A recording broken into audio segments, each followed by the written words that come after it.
I want to talk to you about one of the most often repeated and most misunderstood phrases ever in the history of design of any kind.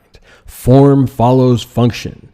You may have heard this, and you may not have, but this is a common refrain, and a lot of times, quite frankly, we hear it from people on the engineering and programming and development sides of the equation, because this is taught largely still in engineering school, in development programs, in programming courses. I still hear it all the time. But the fact of the matter is, it's a poor interpretation of something that was said many, many, many years ago. And like a lot of things, once it gets handed down, it gets corrupted. On the surface, form follows function seems to make a lot of sense, okay? Which means the way that something looks should be determined by its purpose. But that's an oversimplification. In terms of UI design, it typically gets applied like this. We gather, that word's in quotes for a reason, the product's requirements from the client. Okay? In other words, they tell us what the requirements are supposed to be. They give us a big laundry list and we go do it. We gather them like we're picking stuff off trees, which is a very poor approach to do anything. But that's another argument for another time. So we gather the product's requirements and then we determine the aesthetics of the UI based on those functional requirements. Here's what the system has to do, and here's what the visual should look like based on that functionality. It's treated like a one-to-one relationship. It's not that simple. It's not that simple because in my experience, this approach delivers products that fail. They're not purchased, they're not used, and they don't deliver a shred of ROI to the company that created them. Why? Why does that happen? Well, because form follows function has been co-opted to mean something it doesn't. It's been bent to serve people's individual goals and needs and aspirations. It's been misinterpreted to mean something that it absolutely does not, as you will see, and it's been misapplied. Okay, the way that it gets applied in products results in things that are very hard to use for human beings. So this is a lot like if you ever heard of the game of telephone. All right, we played this when we were kids. I don't know if kids still do this, but we used to. The deal is one person starts. Okay, person number one in this little illustration here says something to person number two. Person number two then says it to person number three. Person number three passes it down the line to person number four. The deal is by the time it gets to person number six, the phrase usually changes. And it's not what the original person said anymore. That's what's happened with the phrase form follows function. So in order to understand how to properly apply this principle, because there is a relationship between form and function, absolutely, but you need to understand how this came to be, because I also want you to know how it came to be so very terribly misinterpreted. Louis Sullivan started all this in 1896. He was an architect. This is an intense human being. He laid down this edict, right? And you can almost hear someone saying this or typing it in all caps, right? It is the pervading law of all things organic and inorganic, of all things physical and metaphysical, of all things human and all things superhuman, of all true manifestations of the head, of the heart, of the soul, that the life is recognizable in its expression, that form ever follows function. This is the law. Intense guy. All right. And this is kind of how he laid down this edict in this very strong, powerful way. All right. And here's what happened to that. Sullivan was essentially a rebel. Okay. At the time, technology, tastes, economics, everything was changing. The world was in flux at that time.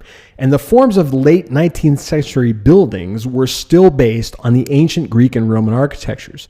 So what was happening is there was a backlash against that, all right, against tradition. And we've seen this all throughout history, all right? You guys are seeing it now with mobile apps versus desktop apps, right? We're like, hey, that's old. It's done. It's over. Everything's got to be responsive. Everything's got to be mobile, et cetera, et cetera. The same kind of thing was happening then. Sullivan believed that a new form for buildings was needed, one that was derived from the function of the building instead of historical precedent. He was saying, look, why are we following all these traditions?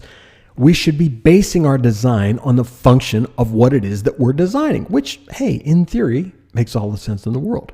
And the new forms that he was talking about are essentially what became the modern structural steel skyscraper, right? When you're in New York City or LA or Chicago, or all across the globe, actually, you see these incredible, towering modern structures. That's where a lot of this came from.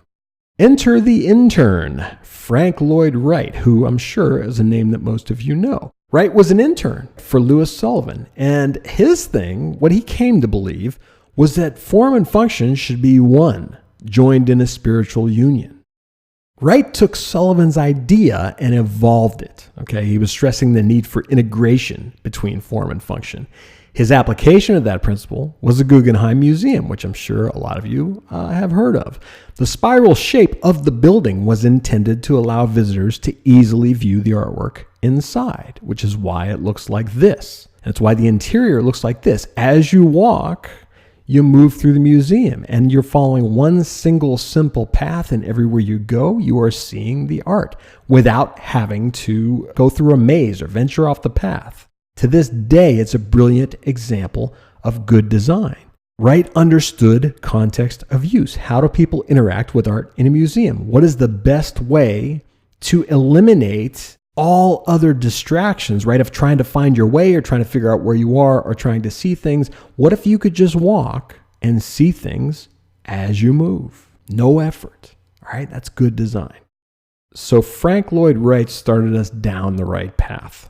Extremists, however, as I'm sure you know, always find a way to take us off the path. So there was a ripple effect of this. In 1908, an Austrian architect named Adolf Loos proclaimed that architectural ornament was a crime. A crime, by the way.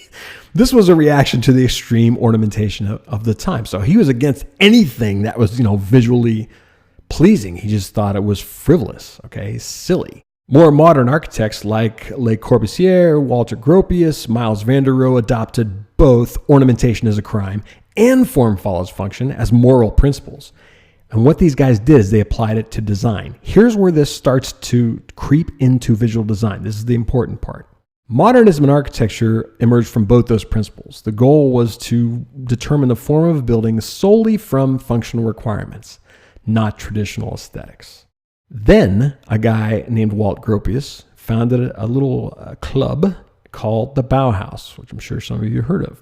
His whole thing was architecture begins where the engineering ends. Think about this for a second. What he was essentially saying is that design begins where the engineering ends, and that engineers can only do so much. Okay, their job is very specific. It's to the underlying structure. It's smart. It is smart design. It's smart planning. But there's a whole other component of this. This is huge in relation to your understanding of design and how it should work. The Bauhaus was a school of multidisciplinary design. Industrial design, art, typography, graphic design, photography, architecture, they touched it all. Form, in their eyes, had to reflect the function of the product. Communication and meaning should never be sacrificed in favor of visual design choices. Meaning design, not decoration. Where have you heard that before? Artistic devices, in their opinion, were used only to increase the utility of the work. If that doesn't sound like the modern definition of user interface design for digital technological products, I don't know what does. So Bauhaus, in turn, was the foundation for modern graphic design, right?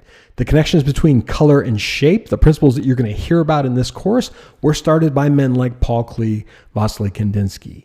Clean, powerful typography, Herbert Bayer, was the man who introduced these concepts. Spatial relationships, integration of shape, color, and typography, putting everything together. Moholy Nagy was the driving force behind that. The core principles of visual design that we're going to talk about, like harmony, balance, rhythm, proportion, symmetry, synthesis. Joseph Albers of the Bauhaus pioneered all this. What I'm trying to get across to you is that the principles that you need to understand and be able to apply in an interface come directly from this source. Modern graphic design is the foundation of UI design. And if you do not own the book on the left, Universal Principles of Design, I strongly suggest you pause this video and go get it right now. It is absolutely indispensable. There is no principle in this book that has ever not been true in the history of the world. So it is a worthy addition to your library, and I strongly suggest you pick it up. As recently as Microsoft's radical change in interface design that you see here on the screen, these principles are behind all of it. Now, that was certainly a flawed implementation and execution, all right? But I applaud the effort because they were starting to think very hard about how people use things and the impact of mobile devices on desktop use, right? Once we get used to different paradigms, our expectations of how things work change. That's Microsoft trying to say, okay, how do we reinvent this? How do we reimagine this? And they did so, believe it or not, going back to a lot of these foundational principles. So UI design mantra number 3 is form does not and should not follow function. The two have to work together. Remember what Wright said, a spiritual union as one. As high-minded as that sounds, it's absolutely the truth.